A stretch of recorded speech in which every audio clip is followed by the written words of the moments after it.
This week is the perfect time to plant your veggie garden and your flower beds. If you are feeling behind, do not worry. Now is a great time to plant, and we still have a lot of beautiful, thriving plants available for you.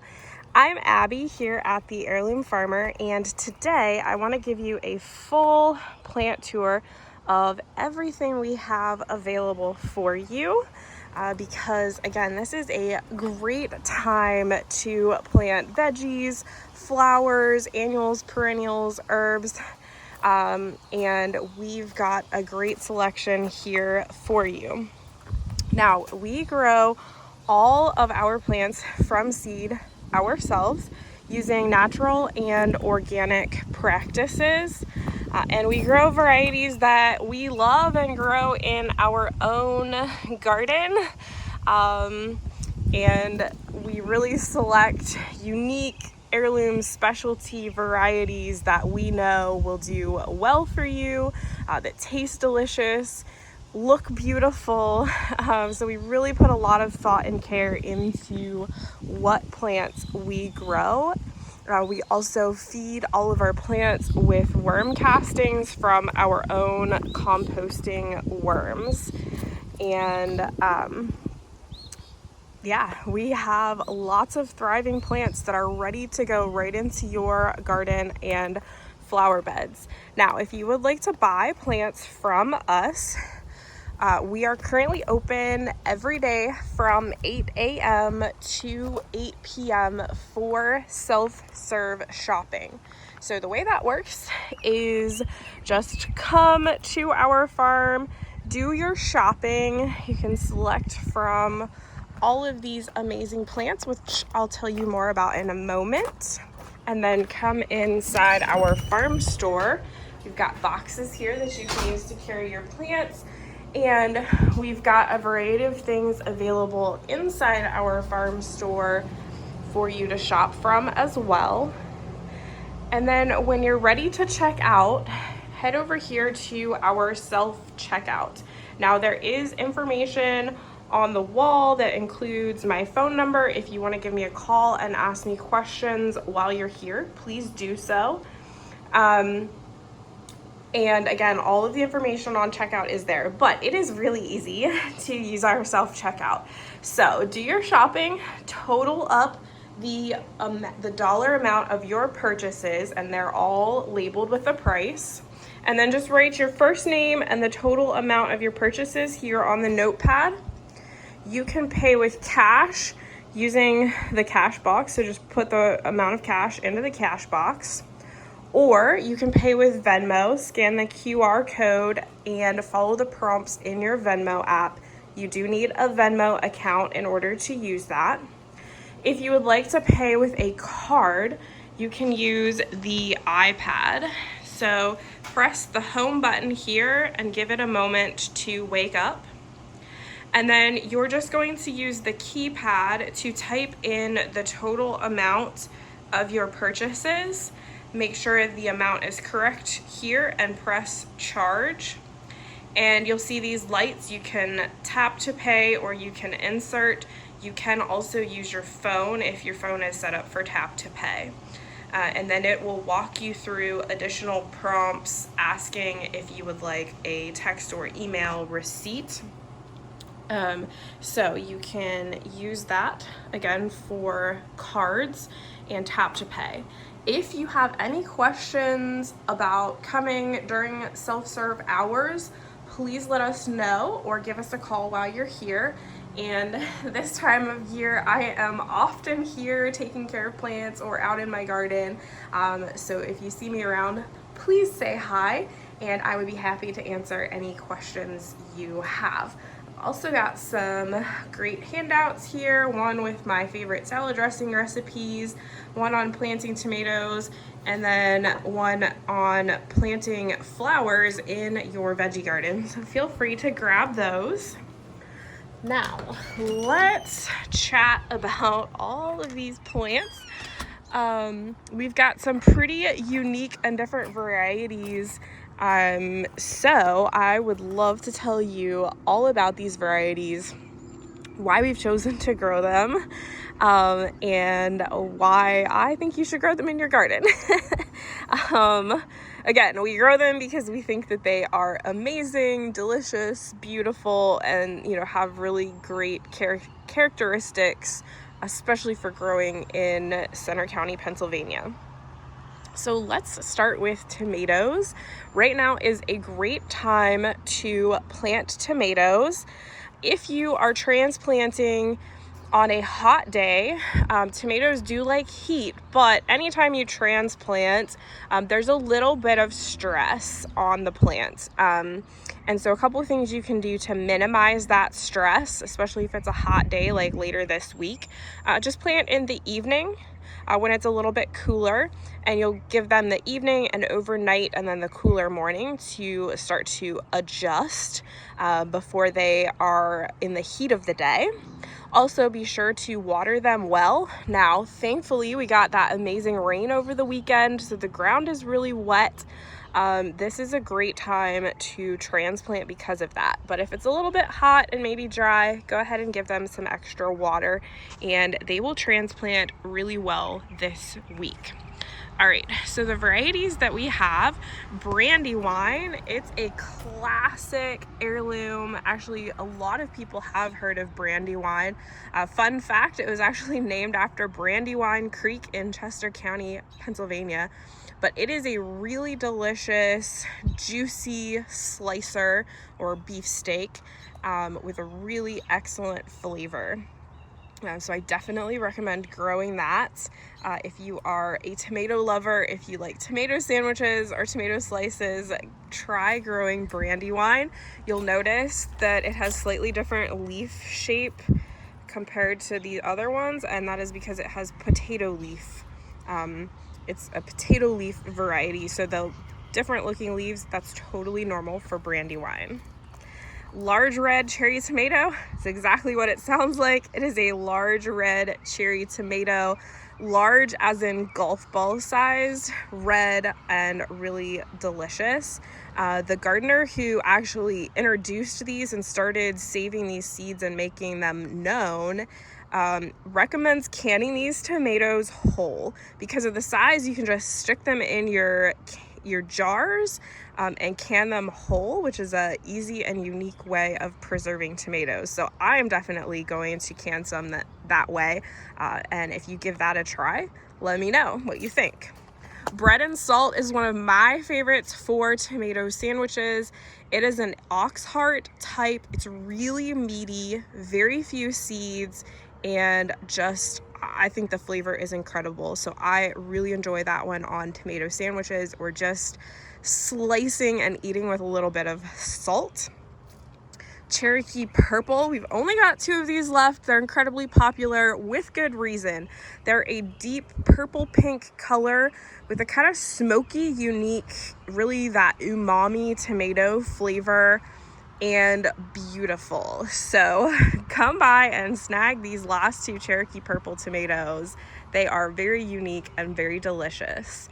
Also, Homestead tomato, last 2 available.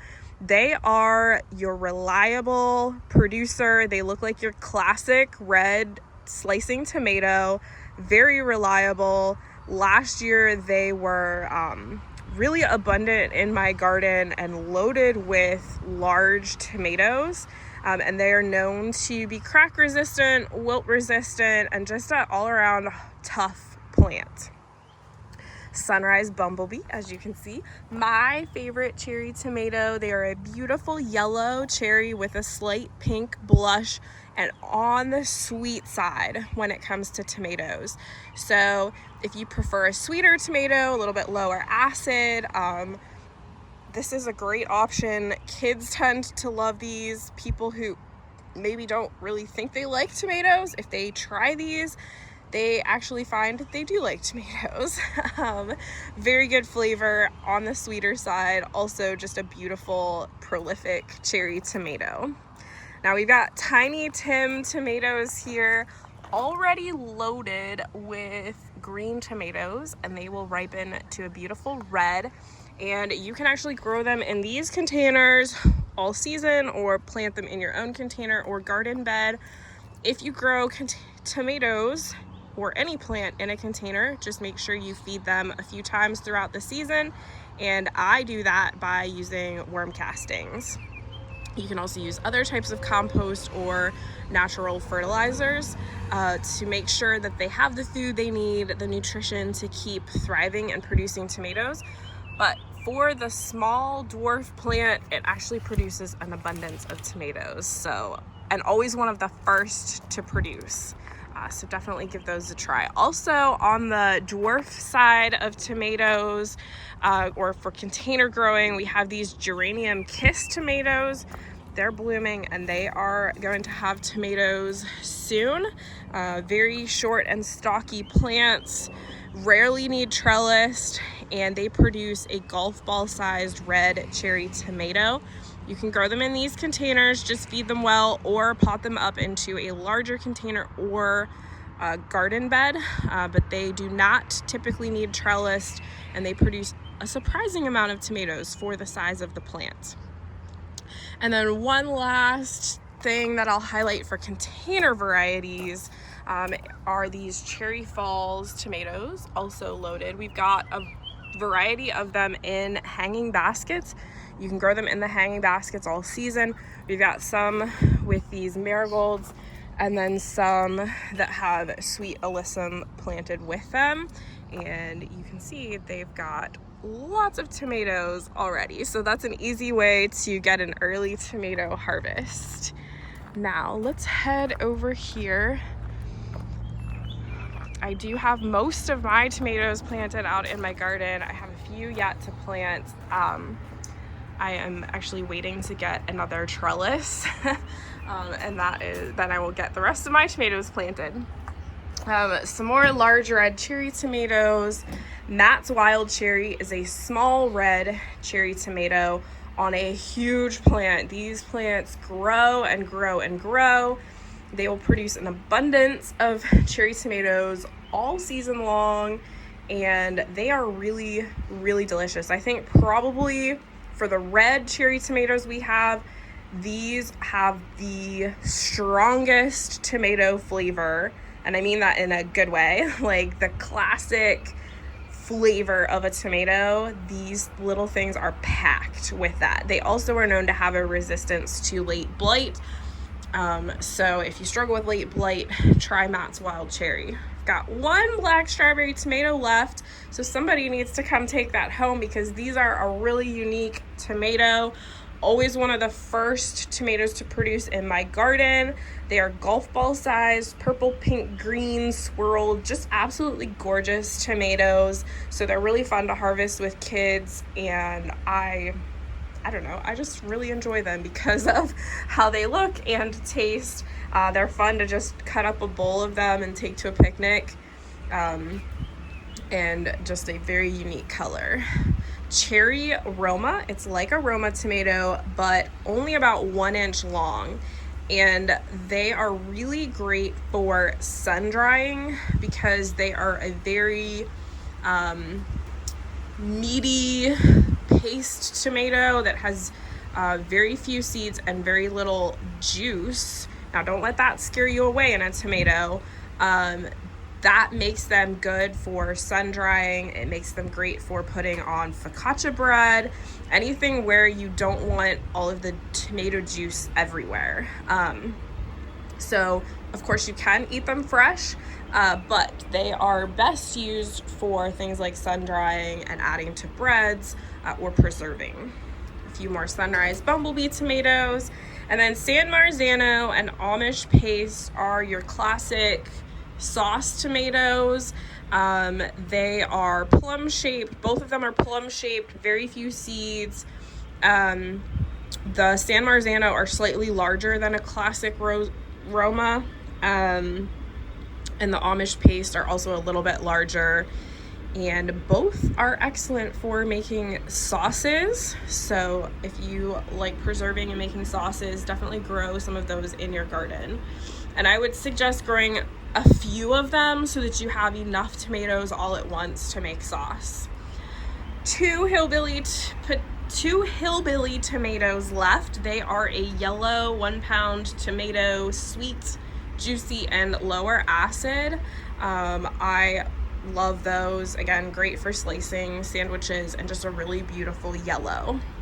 All right, we're going to interrupt the tomatoes for a moment to talk about basil, because basil and tomatoes just belong together. I have lettuce leaf basil, which has these giant, beautiful leaves, a mild basil flavor, great for pesto, sandwiches. I mean, you stick one of these leaves on a tomato sandwich or a BLT, it is perfect. You can also make wraps with them. Literally, these leaves get to be larger than my hand, so great.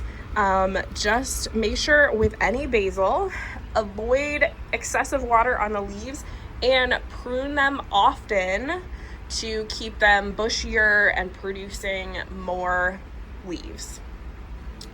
Spice Boys basil has these smaller leaves but a really good basil flavor. It's a very bushy variety with an abundance of leaves. And then Genovese basil is kind of your classic traditional basil. And then I've got a few packs of mixed basil, some lemon basil, and some holy basil. All right, Nepal is also kind of your classic red slicing tomato, and it's known for its resistance to cracking and thriving in cooler weather. It also ripens really well off the vine.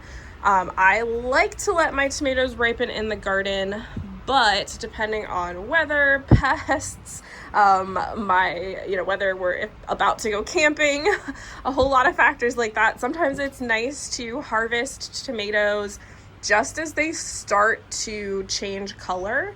And Nepal is great for that. Once they start to slightly turn red, you can harvest them and they ripen really well. Just set them on your kitchen counter out of direct sunlight.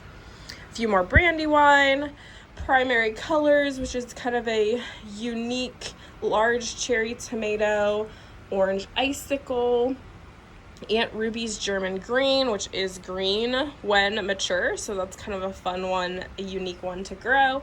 Pink Fang is another paste tomato, and then Peg o' My Heart is a really large, like 1 to 2 pound beefsteak, classic, well-balanced tomato flavor, steady harvest, and it has a pretty unique history behind it. So if you want to learn more about this tomato, if you're a plant nerd like I am, go to pbs.org and search Peg of My Heart, and there is a documentary on the lady who has been saving these tomatoes. It is such a cool documentary, so go check that out.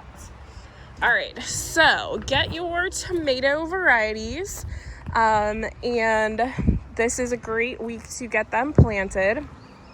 Also, we've got peppers, and they like heat, so now is a great time to plant your peppers. I am planting all my peppers this week since it is finally warm, especially at night.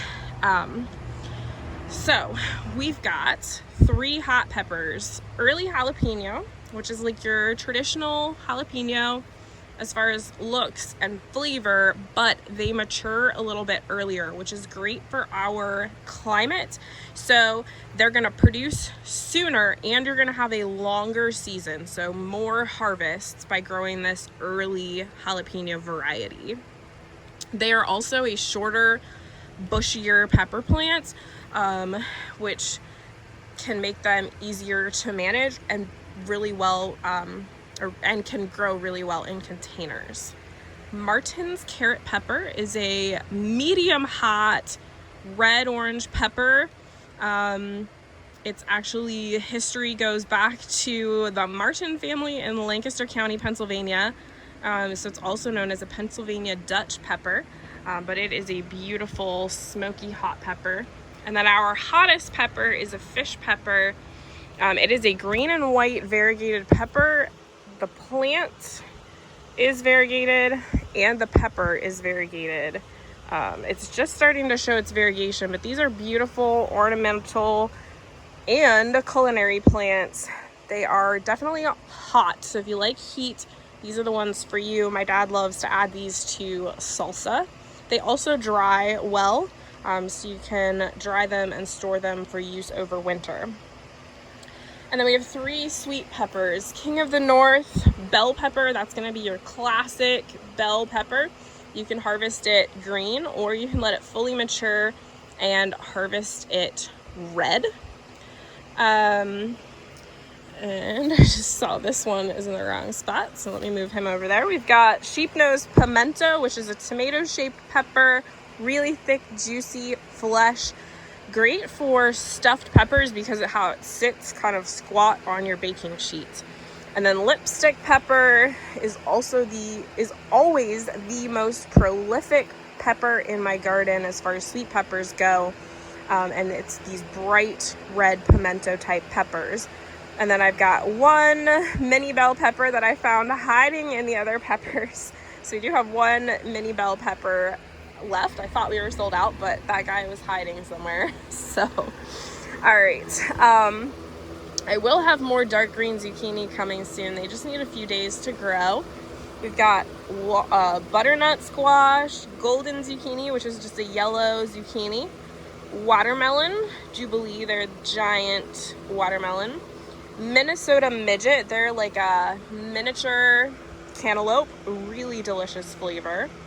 And then for cucumbers, we've got Straight 8, National Pickling Cucumber, Marketmore, China Jade, and Muncher. If you're looking for fresh eating, well, all of these are going to be great for fresh eating, but China Jade and Muncher are my favorite when it comes to just slicing and munching on them.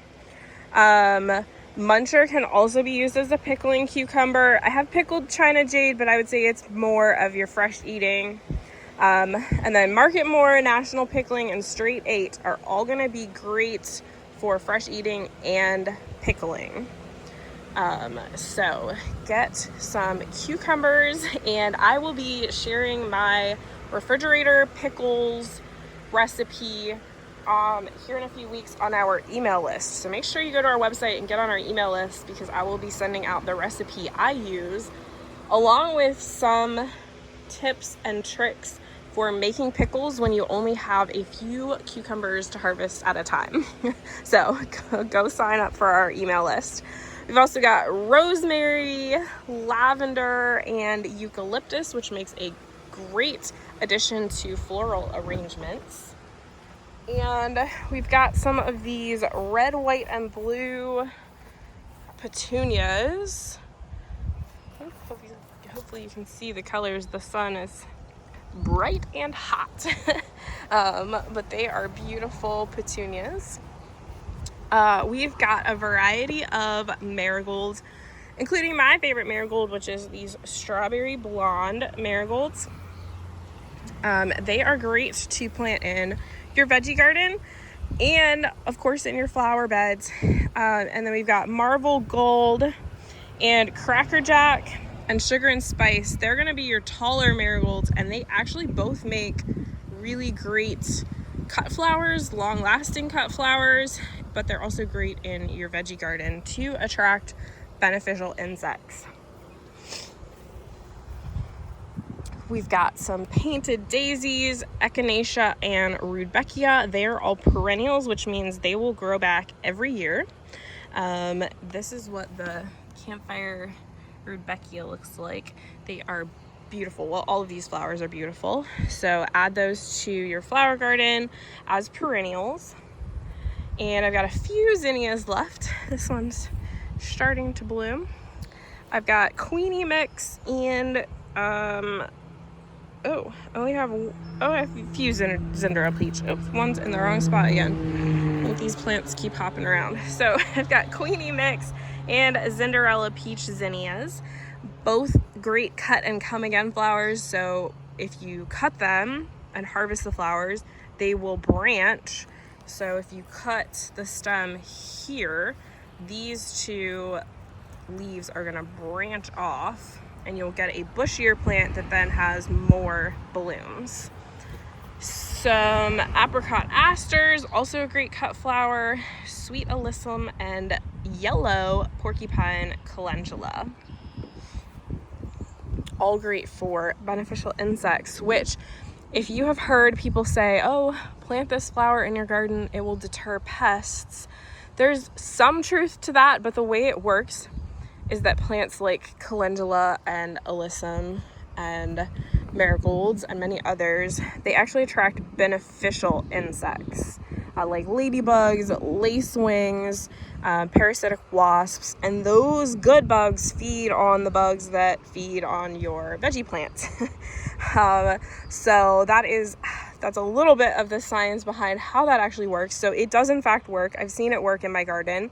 I mean, planting flowers doesn't completely eliminate pests, but that shouldn't be the goal. The goal should be to keep pests at a level that is manageable, where, yeah, there might be some there. They might munch on a plant here and there, but you are still able to get your vegetable harvest. And having that balance is the best way to do that. So I have seen that absolutely work in my garden. I do still have some pests, but planting a variety of these flowers all throughout my veggie garden keeps those levels in check. All right. We've got some cabbage, cauliflower, broccoli, and Brussels sprouts. We've also got rainbow Swiss chard, which, speaking of pests, I rarely have pest issues on Swiss chard. It is just always abundantly prolific, grows faster than I can harvest it, and rarely are there any pest issues on it. So I get nice, beautiful leaves. You can harvest them small as baby greens or larger as cooking greens. They're great to add to smoothies, chop them up and add in with eggs. A whole variety of ways to use rainbow chard. It is beautiful, prolific, and like I said, very resistant to pests. We've got Tip Top Tip Top Apricot Nasturtium, Alaska Mix, which has these beautiful marbled green and white leaves, and Vintage Nasturtium. All great for the veggie garden. You can eat the leaves, flowers, and seed pods. It's really cool to add the flowers to cupcakes or salads for a bit of color, but they are also just beautiful and a great addition to your veggie garden or flower beds. If you see any of these cute rocks around, those were all made by my niece Olivia, and she wants people to take them home. So if you see a rock that you like, please take it home with you. She has some really cool rocks. She's been doing an amazing job of decorating those. I think she told me the other day she did 53 and brought them down, and she's making more. So super cool. All right. Here's another zinnia in bloom. That's the Cinderella Peach. Got some lavender, just a variety of flowers here, including some pink petunias, and these pirouette petunias, which are a double bloom. Look at this lobelia. Oh my gosh. So beautiful, and it will do well in part shade. Some red petunias and Dusty Miller. A few bush beans. This is my favorite variety of bush beans. They are a slender, straight green bean, really bushy and prolific, and I just love the flavor and texture of this variety. And then back over here to some more ornamentals. So bunny tails, feather top, millet, and greater quaking grass are all ornamental grasses. Well, millet's technically a green, but anyway, they are beautiful in landscapes and containers. I have several planted in containers. But the really cool thing about these is they make excellent additions to floral arrangements, either fresh or dried. I have some of this greater quaking grass that I dried last summer, and I've had in our house all winter and spring, and it still looks amazing. I love how that looks in jars. So really excellent for landscaping and floral arrangements. I highly recommend you grow some of all of these. They're just really cool and unique plants, and kids are often fascinated by them.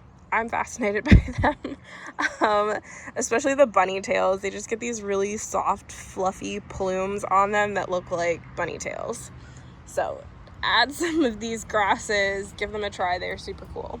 All right, sage, which is a perennial herb. It is great for all kinds of culinary uses. We use a lot of it in making sausage, pork sausage and venison sausage. It also gets beautiful purple blooms on. Mine is blooming right now, and the hummingbirds have been visiting that like crazy. They love it.